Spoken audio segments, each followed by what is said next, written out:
David's not here. Dave's Yeah, not ready? here. You ready? Oh, I mean, Guys going bad too. I'm having a bad. Hey, Ricardo, would you? Yeah. All right, ready, begin. I pledge allegiance to the flag of the United States of America and to the republic for which it stands, one nation, under God, indivisible, with liberty and justice for all.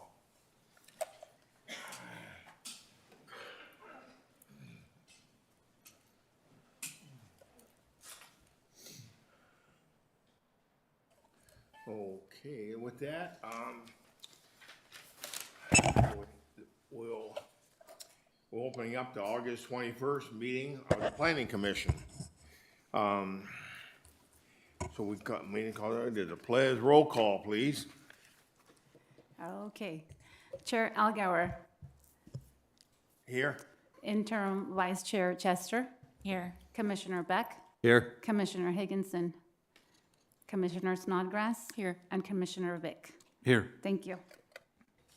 Do we have any public comment?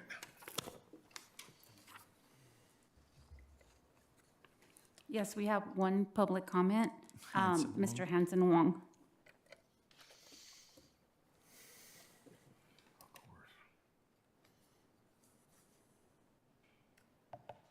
I'll make sure I disappoint you, Hanson Wong, Yucaipa, by not commenting on your agenda item whatsoever, just to let you know ahead.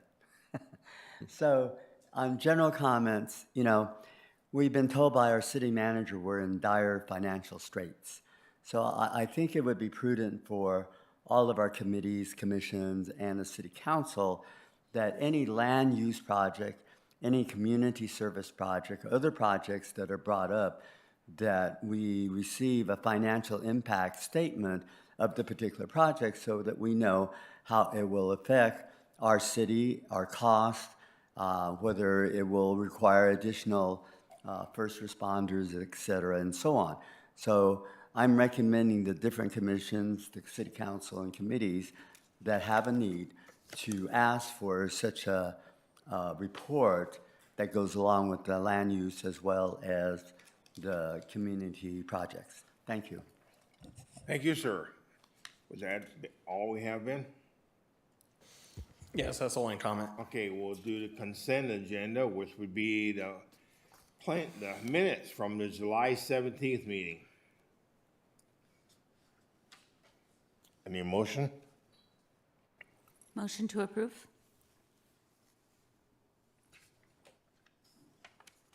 I'll second. Okay, we have a motion and a second. All those in favor say aye. Aye. I abstain. Okay. I wasn't here. Well, you weren't here, okay. With that, I guess we'll move to our first project. Is, interesting one. Who's taking this one, Christian? Christian Welby. Huh? Yes. All right, go ahead.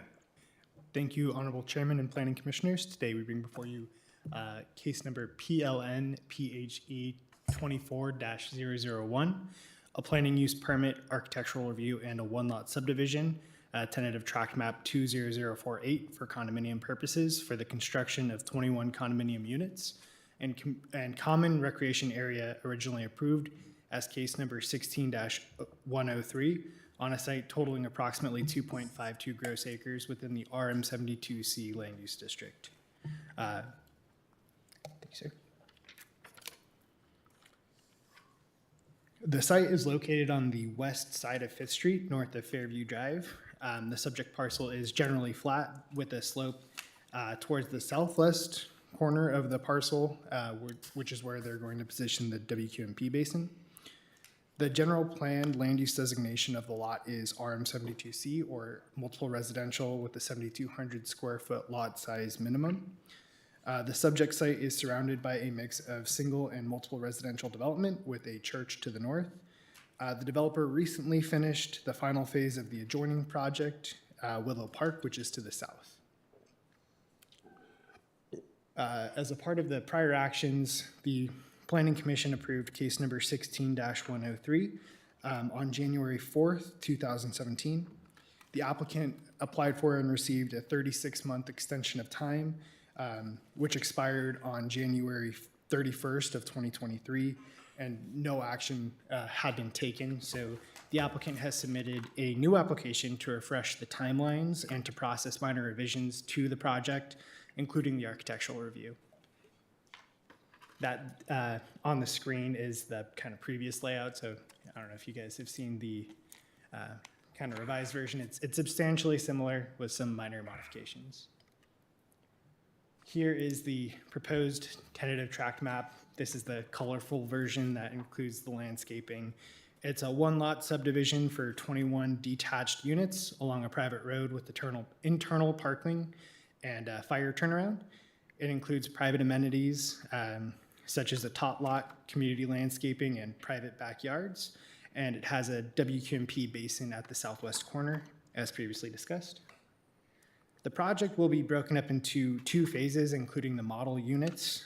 Construction for those phases is expected to overlap, and the conditions of approval have been included to ensure all necessary infrastructure can support the phasing of the project. The proposed elevations include the architectural review for 2 different floor plans. Floor plan 1 is a 3-bedroom, 2,332 square foot unit. Plan 2 is a 4-bedroom, 2,510 square foot unit with 3 different styles. There's a Spanish style, cottage style, an Italianate style with reverse elevations also provided. Each of those includes a 2-car garage. So here's plan 1 with all of the elevations. Here are the other styles of that plan 1. There's plan 2 with each elevation. And then the other 2 styles of that as well. The landscaping for this project has been designed to have perimeter screening as well as screening for the parking areas. At the front of the project, as I discussed earlier, is meeting up with the project to the south, Willow Park, which the developer had also constructed, and so they designed them to kind of match each other as far as the frontage goes. As a part of the project review, public notices were sent to all neighbors within a 300-foot radius of the project. We received 3 notices. The first was a written notice that had concerns over the density of the project. The second was a phone call that was looking for additional information about timelines of the project. They're an adjacent neighbor and they had no additional comments. And the third was actually from the church to the north. They came in and reviewed the plans and voiced their support of the project. As a part of the city impact fees, the 21 units will represent 42,100 square feet of habitable space, and so the project can be expected to generate approximately $375,000 in development impact fees. And here are a couple of photos of the existing site. You can see in the top 2 photos, just kind of the edge of the adjacent project. And so it is staff's recommendation that the Planning Commission approve the planning use permit and tentative tract map. If acceptable, also the architectural design, to adopt the findings of the agenda report, to find that the project is consistent with a Class 32 categorical exemption, and to direct staff to file a notice of exemption. If you guys have any questions, I would be happy to answer. The applicant is also here if you guys have any questions for them. Okay, question for staff at this time? I have one. Those 2 units that sit off by themselves, are they part of the tract then? Yeah, those 2 up there in the right-hand corner. So that's just a guide. It's the plan 1 is being shown as the legend. Okay. Are they model homes? No, so just to clarify, He's talking about the that just using the colors to show plan 1 is orange and then plan 2 is purple. The corner lot right there is not a part of the project at all. Oh, okay. What function gets us from RM 72 to 8.7 dwellings per gross acre? So the 7,200 square foot is just for a standard lot subdivision. The density is specified in the general plan of the capacity for it. So 8.7 is what's in the general plan for the designation. So anything multifamily, the, Base density is 8.7. Yeah. okay. Okay, one more question. On the two lower lots, 1 through 5, is it? Correct. On the south end? Those driveways, how wide are those, long are those driveways? So those aren't long enough to accommodate the additional parking that's required, and so the adjacent parking will be designated specifically for those units. So how long is the driveway, though? I believe the 5th driveway is the first one that's long enough to be counted towards any additional parking, but yeah, you're correct. The 1 through 4, those aren't sufficient for car to park in. It's really just to lead to the garage. Okay. All right. Is the applicant here and wish to make a presentation? I've got some questions. Where is the adjacent project? I'm sorry. Or parking? Where is the adjacent parking located? So there is street parking and then parking up there. So essentially, it. they're just not counting the driveways towards their guest parking. It would be the additional spaces on it. And are on these the going to site. be sold or are they rentals? So these are going to be sold. Have to be, yeah. So there'll be spaces allocated to those homes in that development?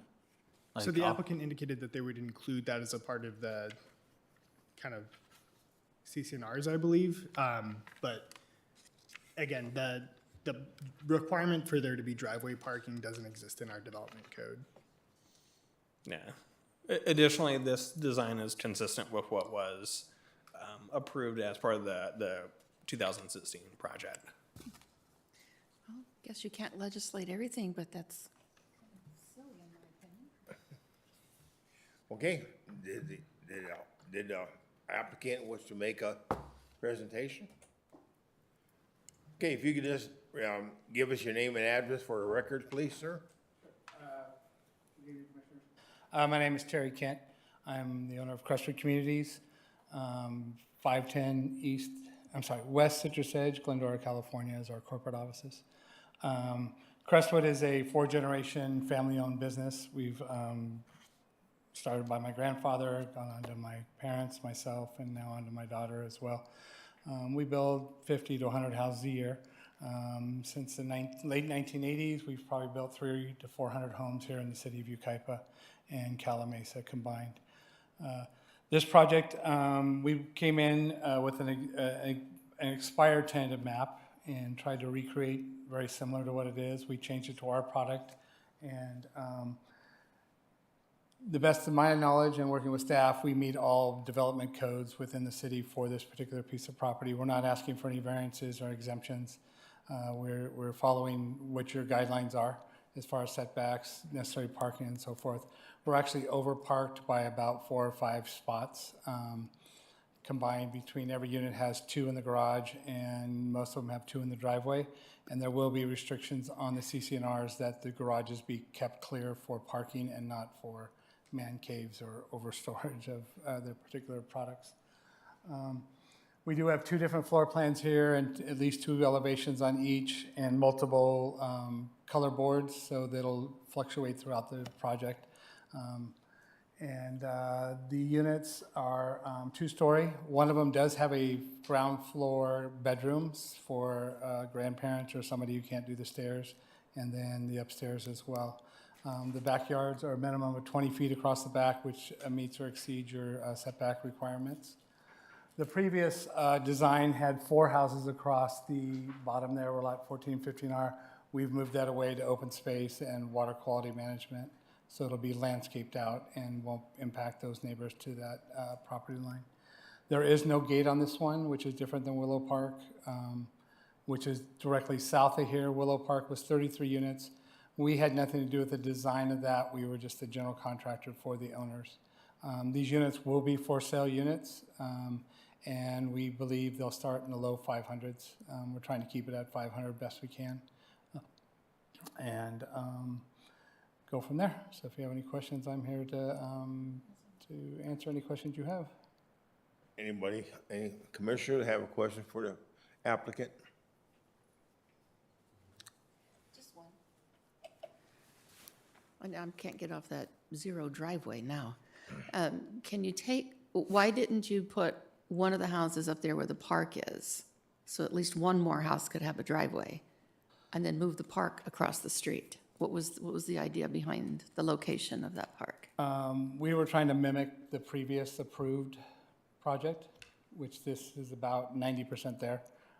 So we were trying to mimic what they were doing and bringing the park off of Fifth Street, so it wasn't close to Fifth Street. It was more isolated away from Fifth Street, so that for the kids and safety and so forth. Okay, thank you. Anyone else?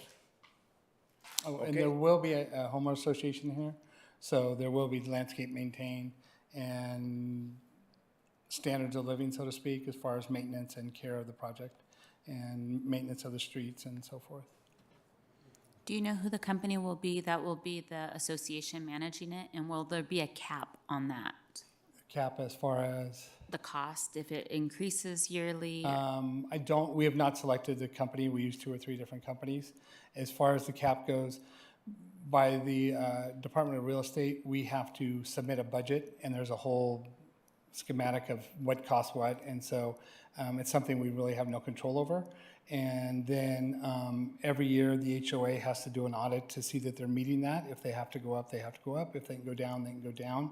It typically is more conservative going in, and what I've seen in other projects we've done is it's come down after the first year, because you can go out and negotiate with landscapers and so forth. So as far as there being a cap, no, there's not. But it's all regulated by the Department of Real Estate.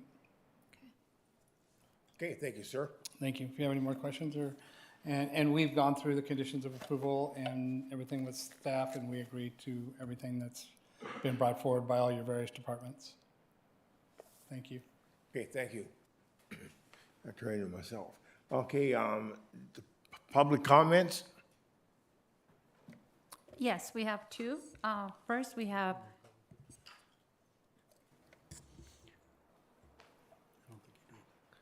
Just to confirm, we did open the public hearing as well for the public speakers, correct, Chair? Yeah. Well, First, we have Carrie Clark. and now we always do? Oh.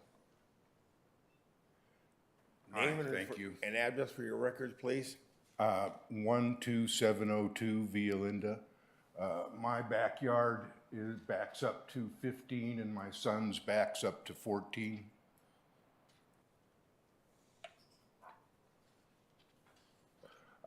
Thank you for listening to me, and excuse me if I don't do well. I'm not accustomed to speaking in public.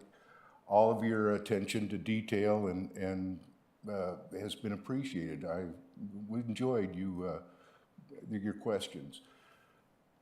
The Crestwood community that's just been completed is just south of us, and neighbors, several of our, it backs up to several of our neighbors. If you look, these are pretty and have nice colors, but if you look at the neighborhood, I sent in pictures, the neighborhood looks like a Tetris game. There are houses sitting sideways with back walls that run into fronts of houses. It's awkward. There's neighbors that have been now subjected to, I don't know, 16, 18-foot retaining walls, and people looking down into their backyards. I feel with the same thing is coming down on me. The whole idea of rentals and condominiums, they're a revenue source into perpetuity for these people, but as far as being long-term residents and having a enjoyable way of living, I was the one that also wrote in the problems with the density of population. I've only lived here 2 years. I moved to Upland in 1957, and it was citrus groves. I watched it become a metropolis, moved to Cucamonga, which then became Rancho Cucamonga, and from me having my garage door open all night to having 3 trucks stolen from in front of my house. Do you have any special problem with the project itself? Well, number one, yes, the idea of it being condos. Then there's much like their last project, there's a elevation problem. The property behind me and my son is raised 3 feet, maybe a little bit more than that. And with their short backyards, it's just intrusive.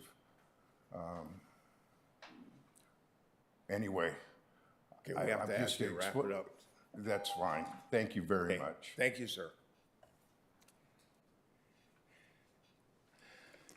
Next, we have Carl Bayer.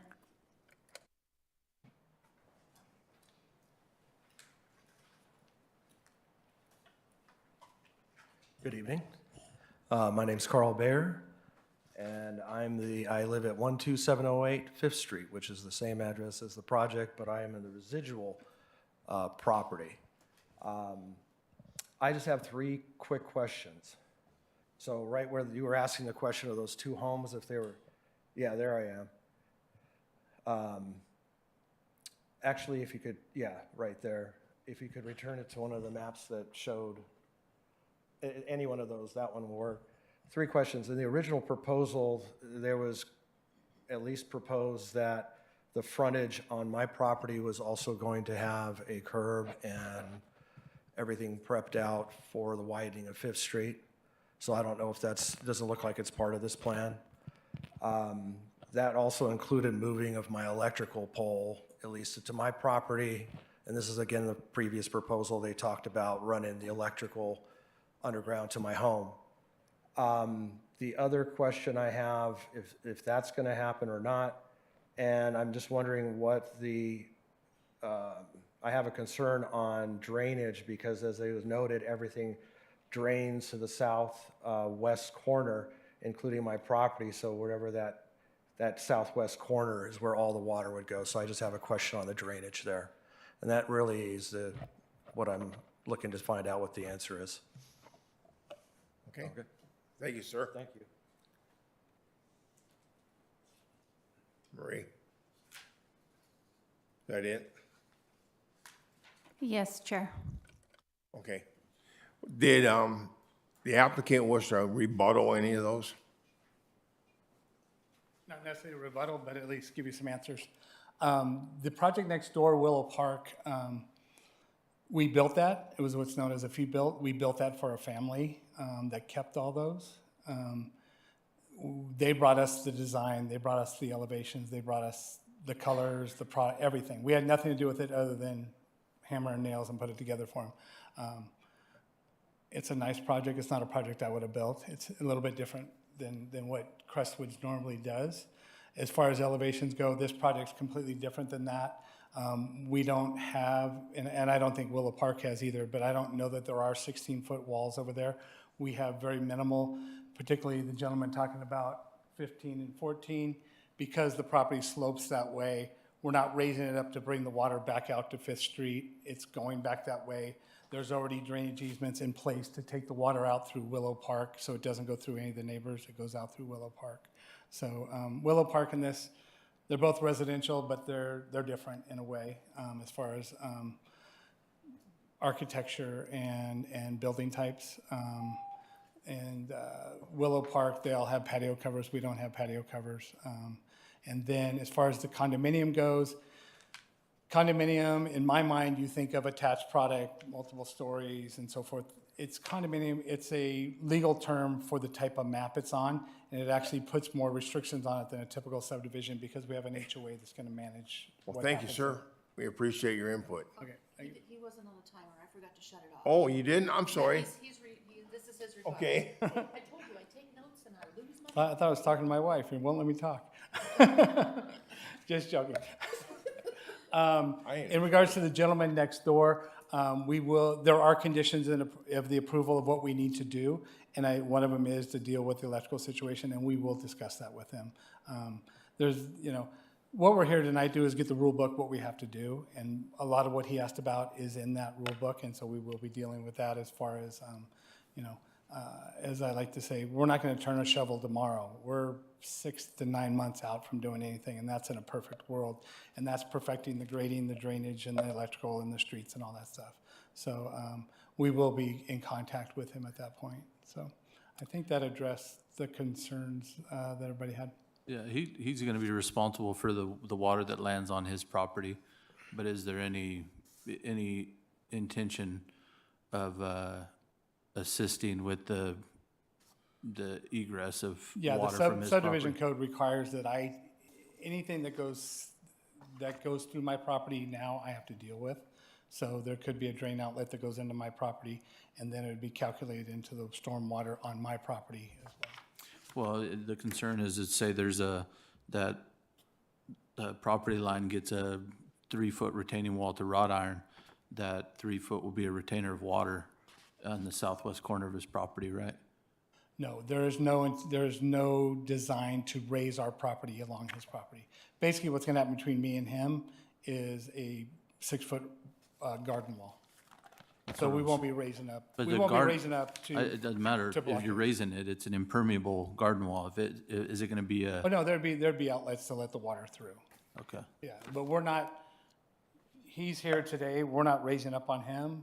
He's gonna be the high point, we're the low point. If you have a cinder block wall and it's impermeable, it doesn't matter if you're higher or lower, it's still impermeable to puddle water on his side of the property, that's Yeah, all. but, what we call in this industry, knockouts would be in the wall to accommodate that. All that would be calculated into the stormwater, and drainage of the property, yeah. So Yeah. there would be a way for the water out, yes. Okay. Okay, thank you, sir.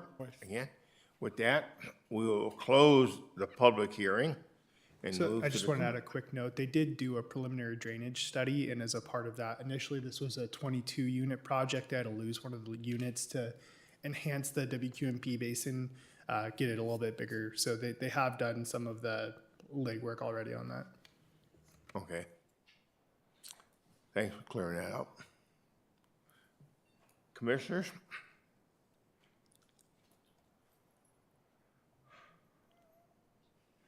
Do I hear a motion? I'll do a motion to approve. Huh? Motion to approve? Are you making a motion to approve? Oh, okay. We need a second?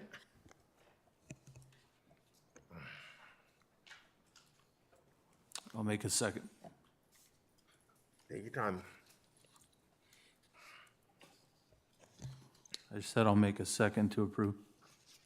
Huh? I'll make a second motion to Okay, approve. we have a motion and a second. Okay, all those in favor, say aye. Aye. Aye. That's 5. No. No? You're a no? It's just an architectural review. I don't think we have grounds to disapprove it over a driveway. You telling me how to vote now? I just think, yeah.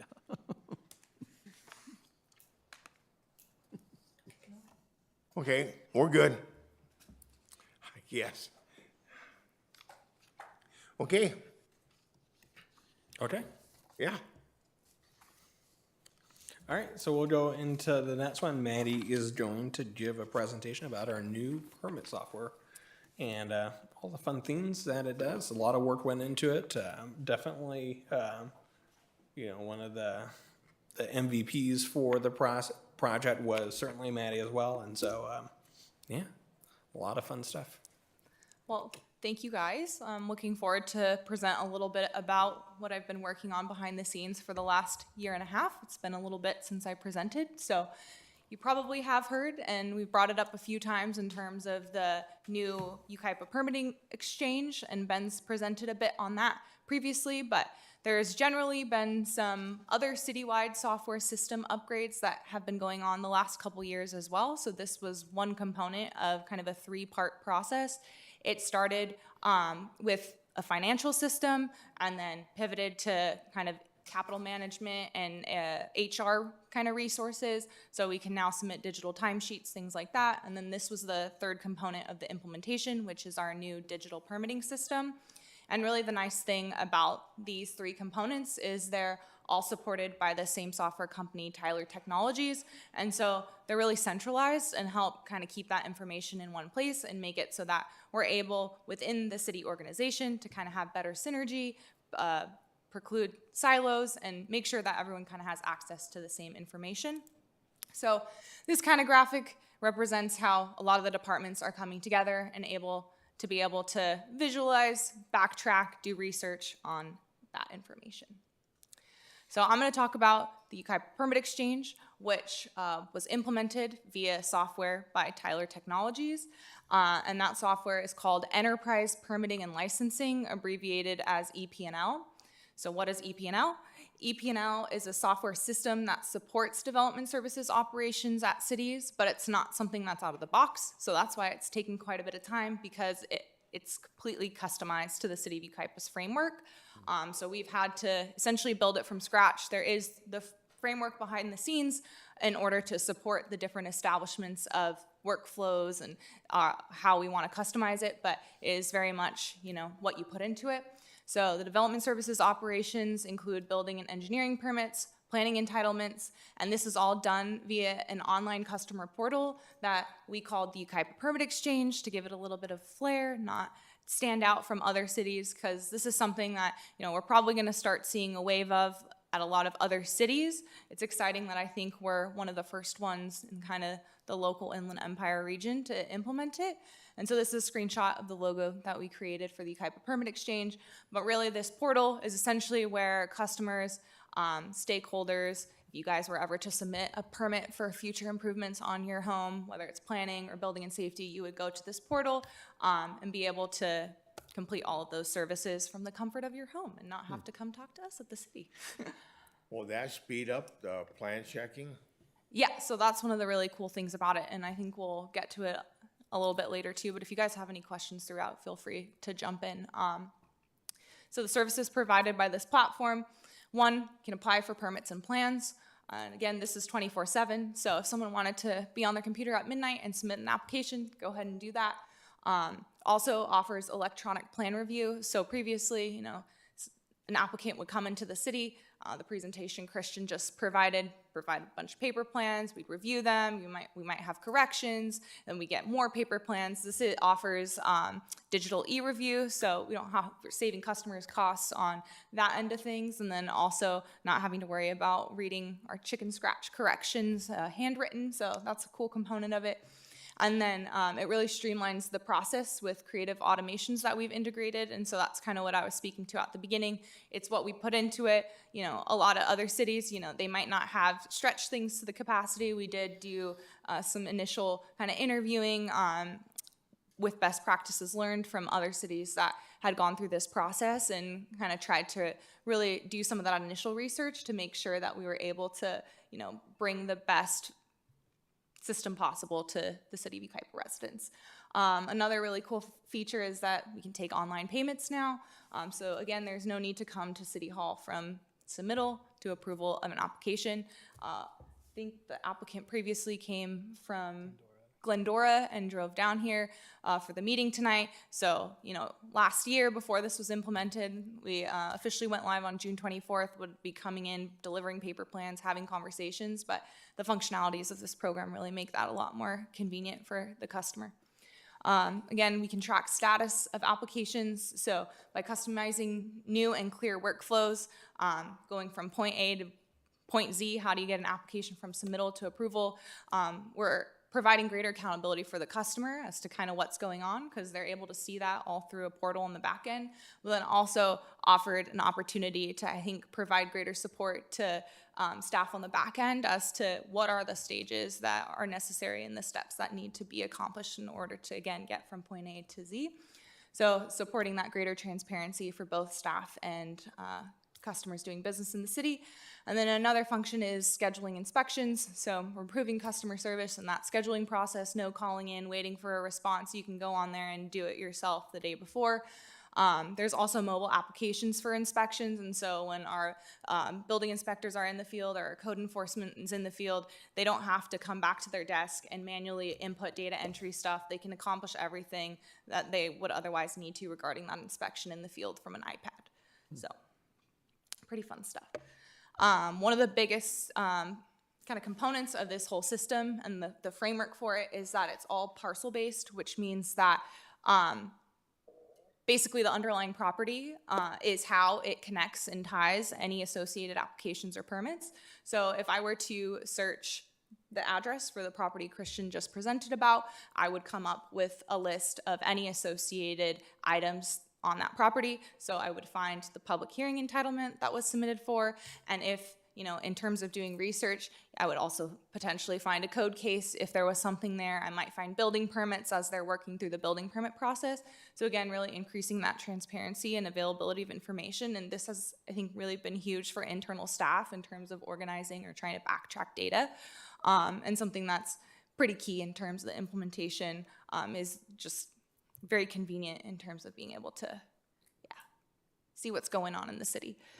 So another really cool component is basically the back-end configuration, and again, what we put into it, and the fact that it's so data heavy.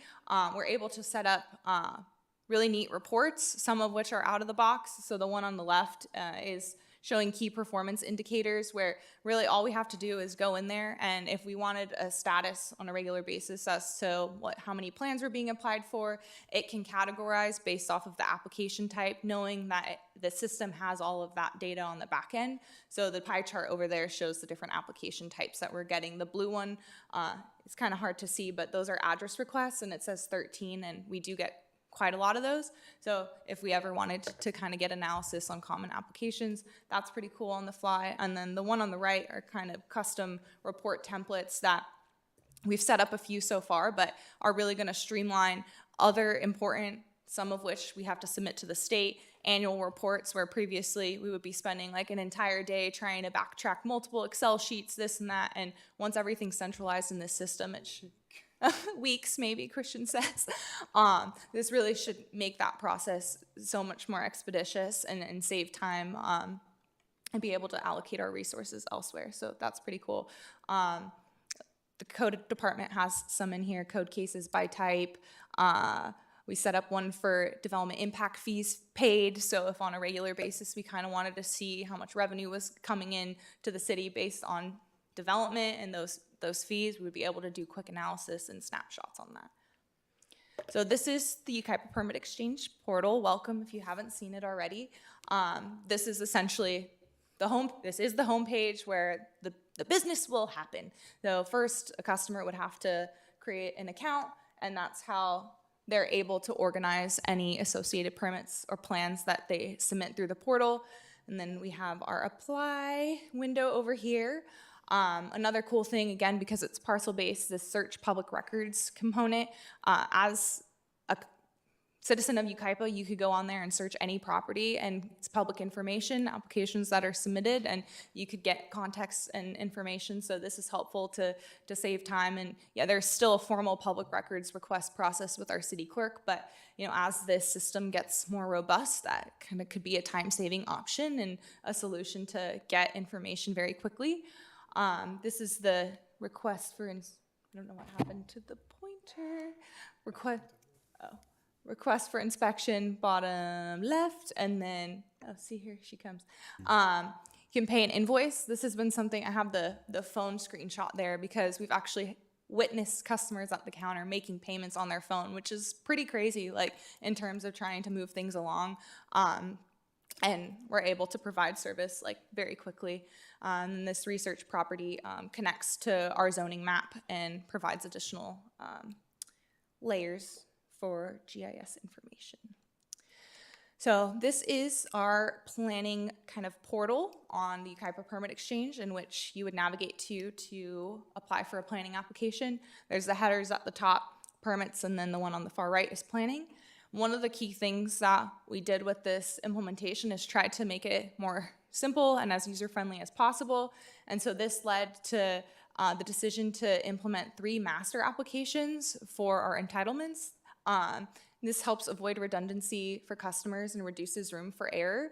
So those 3 master applications are set up based on the reviewing body in which can approve said application. So the item that was presented tonight if you may have noticed in the staff report, as Christian was presenting, it had a different prefix than before, PHE, and that stands for Public Hearing Entitlement. And that's because you guys as the Planning Commission have the authority to approve that application. An administrative land use entitlement, on the other hand, would be something that is a staff level decision that can be made. And then a policy decision land use entitlement is something that would have to go before the city council as a policy decision.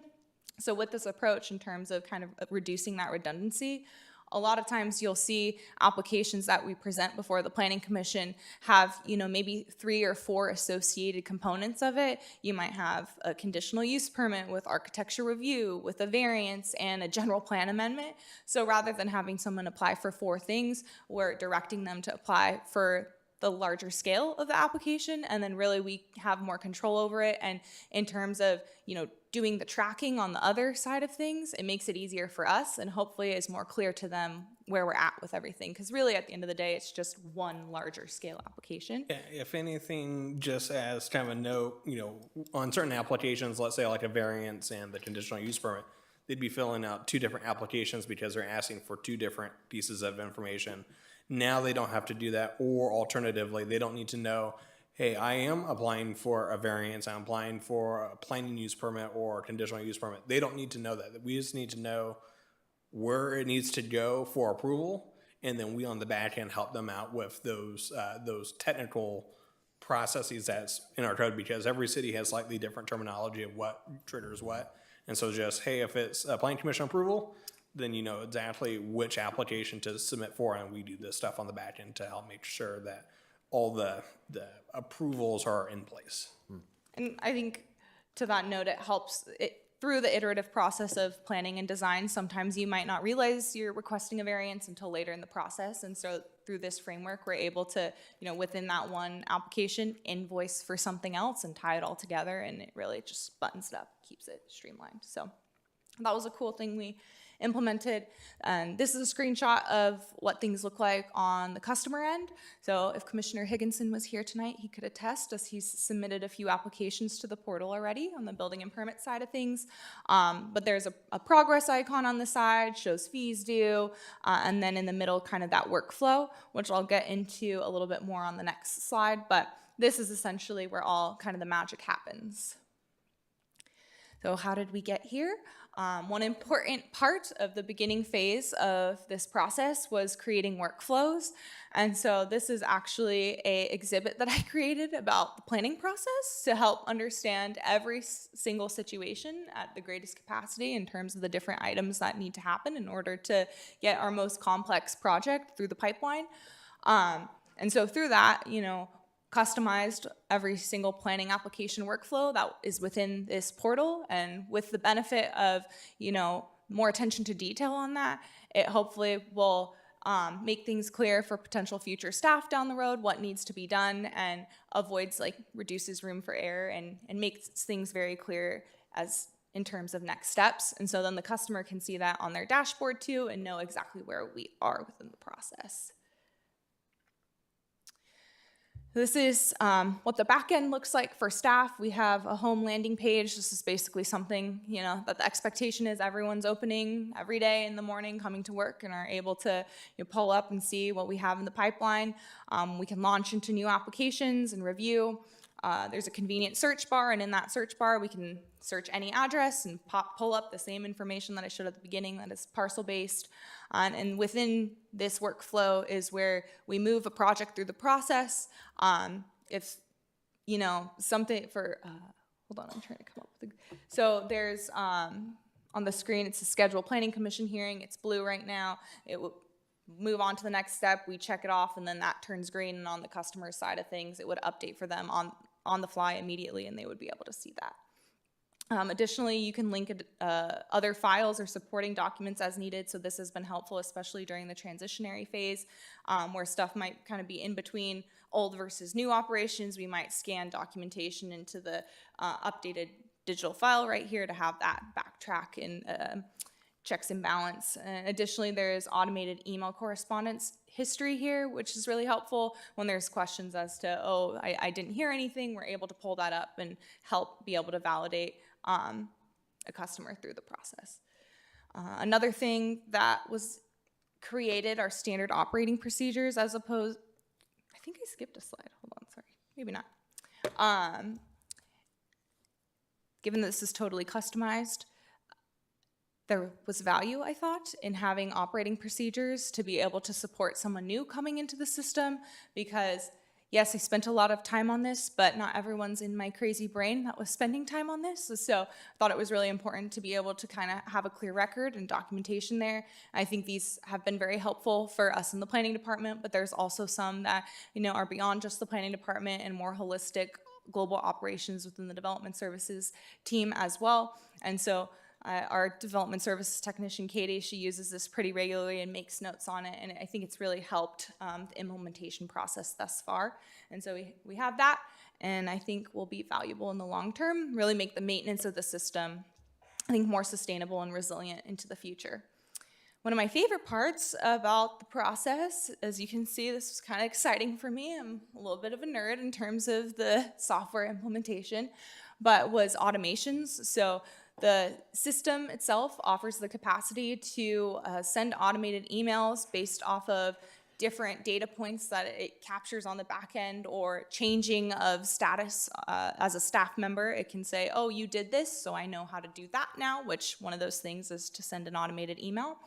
And so one of those automations that we decided to implement in the city is to basically have our notices that were previously hard copy letters, sending incomplete notices, acceptance letters, prior to scheduling for a planning commission, a letter out to customers.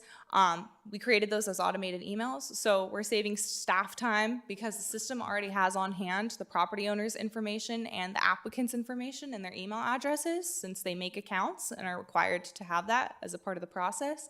And these emails are triggered and sent to both the applicant and then the property owner, and we have, again, that history as a part of the case. We're also freeing up space on our internal hard drive, and we don't have to, spend resources hosting files. There's this record in this place already, so reduces that redundancy, and then again provides that additional transparency. One of the benefits too, so as Maddie talked about on the portal side, applicants can see where they're at in the status, but this provides a secondary layer that they can see in real time. Hey, this is, where my project is at, or if, let's say, something is missing, let's say you're the property owner, you hire someone to help process a project for you, where is it? Well, I got the email that they're missing stuff and they haven't turned anything back in, then okay, I don't need to call the city to get this moving, I need to call my representative because they need to do that, and then I'll be able to see when that has been done, and making sure that everyone that they're using to help get through the process is also being accountable through that process too. So this will replace 2 staff members? No. It will give us more time to work on all the other stuff. No, but in the upper right-hand corner too, I think a really key one, and this is universal, is invoices. They're auto-generated on the back end, and then the customer gets an email with the attached invoice, and they can pay online, navigate to that. A common question that we were getting is, oh, well, if I'm an applicant, but I'm not the property owner, I'm not the one paying the bill, how do I go in and pay the bill? You don't have to even have a login to pay the bill, you just need to have the invoice number.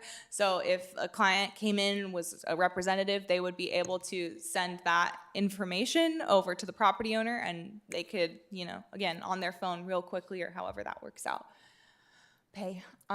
This is another thing. So there was some, I think, consideration for branding that came about through this as well, or how to just button up our internal processes and make it a little more streamlined and efficient for us internally as well. It was a nice opportunity, I think, to refresh, and I think the previous system had been around for quite some time, and so how do we make things more efficient for also us too, as staff members, or create and establish procedures that we might not have necessarily had documentation for in the past. And that led to the creation of this new conditions of approval template. So you'll be on the lookout for these with future staff reports. And really this format, I think it helps break up the different departments associated with the conditions a little bit more. And then we've added this date satisfied and staff initials column to help on the back end of this AP&L process, where we're essentially hosting this as a document throughout the building and safety permitting side of a customer going through things, and are able to, on a live document, keep track of the status of those items rather than walking around the city all the time and saying, oh, can you tell me about this? Can you tell me about that? I think conditions of approval are a common thing that, communication is difficult wherever you go. And so this was, I think, an opportunity that we saw to try to create a procedure that is a little bit more refined. And not that we won't walk around City Hall and still, get real FaceTime, but this was something that was exciting, and I'm looking forward to hopefully being a little more successful than previously. Another capacity of the system is that it can generate documents. So we created, and again, saving space on our internal drive now, we're able to, within this workflow for our different applications, generate our project notice, which gets sent to surrounding property owners, our notices of public hearing, all within the workflow, and not have to retype things into our drive. It pulls all the necessary data from fields associated with the application. So for example, the address, project description, the APN number, and it auto-populates that and generates that on the fly for us. We also updated some branding here, included a QR code link to our planning development project tracker map. So that's providing some greater transparency to those involved in the community.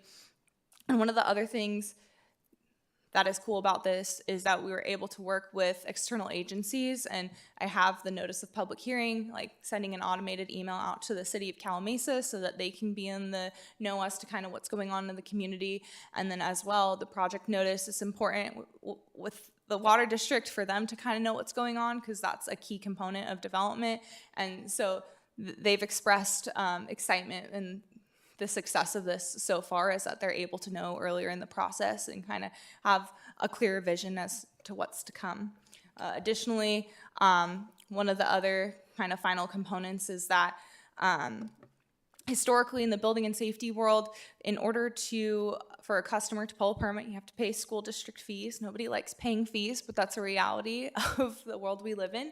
And so while we don't control those fees, one of the components of our old practices was that the customer would come in and have a form that the city manually filled out, and then they took back to the school district. Well, with a completely digital model, that kind of opened the door for, well, we don't want this to feel like overly clunky. Is there a solution? Is there a way around it?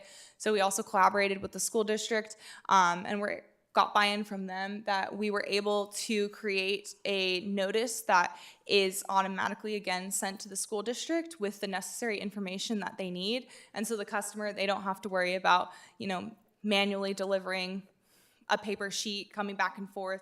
And again, it really just makes this a straightforward, fully digital process. Speaking to that kind of external agency collaboration, the last, I would say, 6 months or so too, we had been receiving feedback about, more generally, again, fees. Sometimes it can be shocking, or in terms of coming to the tail end of something and wanting to pull a permit, that there is other entities involved outside of just the city in terms of doing development. And often that is the Yucaipa Valley Water District, the school district. And so we saw an opportunity to potentially, while we can't control those fees, maybe provide better customer service in terms of disclosing that those items might, be pertinent to a certain development. So it created this utility agency fee department flyer. And so we started sharing that at the front counter and having that on hand when we would have conversations about, I'm interested in developing my property. And another component of that was that we worked with the water district and were able to get their GIS data information, which shows the limits of the properties that they serve. And then it also has where Western Heights served, and then what's the other agency? South Mesa, thank you.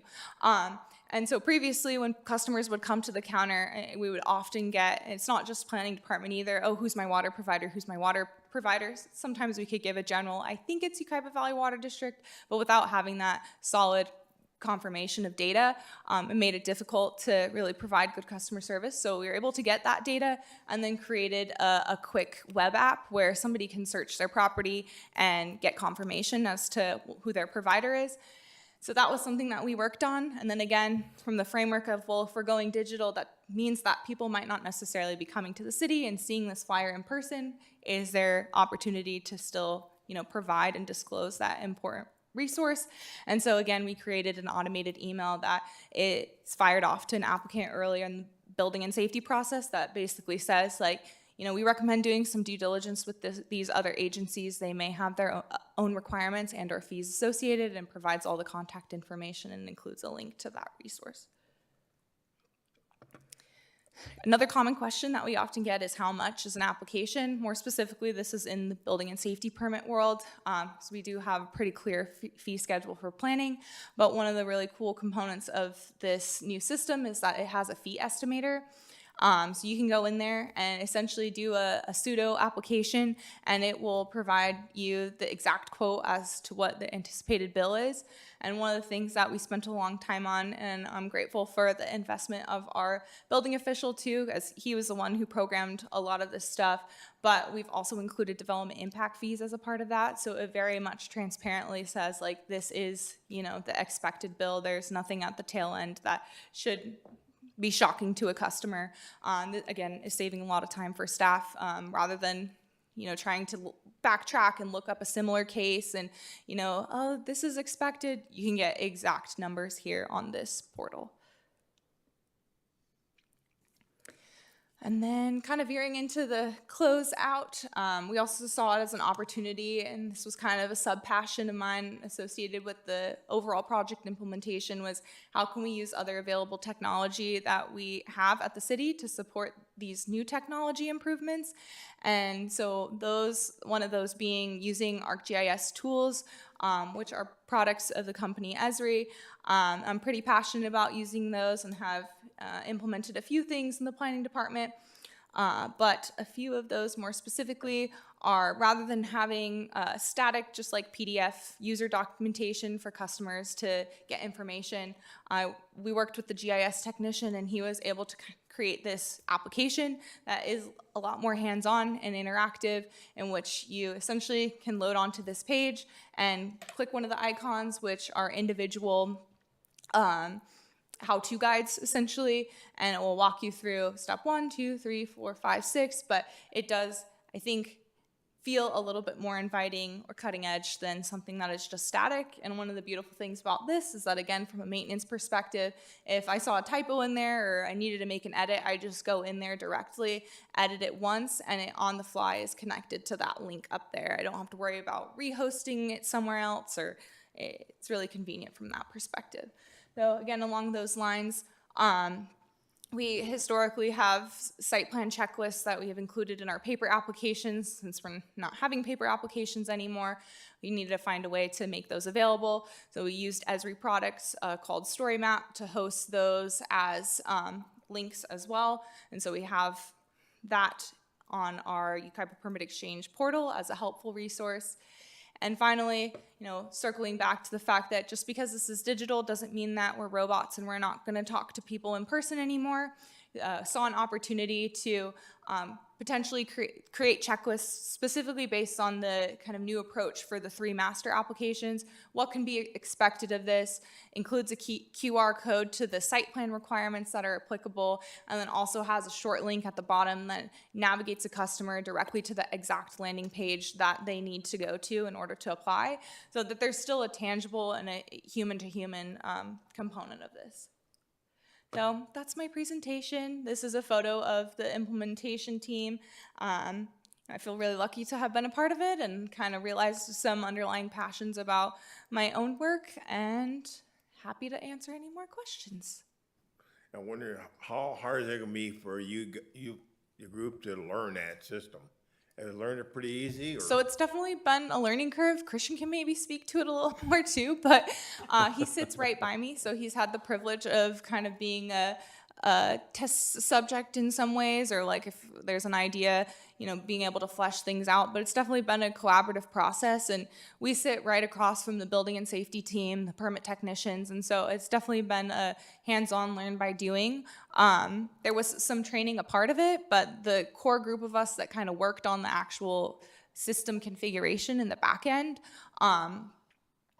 obviously had a little bit of an advantage because we've been messing with it for quite some time, but I think we're finally starting this week to see the payout. I had the senior permit technician tell me yesterday, I'm liking this, Matt. Like, she's learning a component of it that she's really starting to kind of get a knack for, and it's just one of those things where you have to mess with it and get familiar with the clicks, and some of it's annoying, but I think there's also a lot of beauty and progress in it too, so.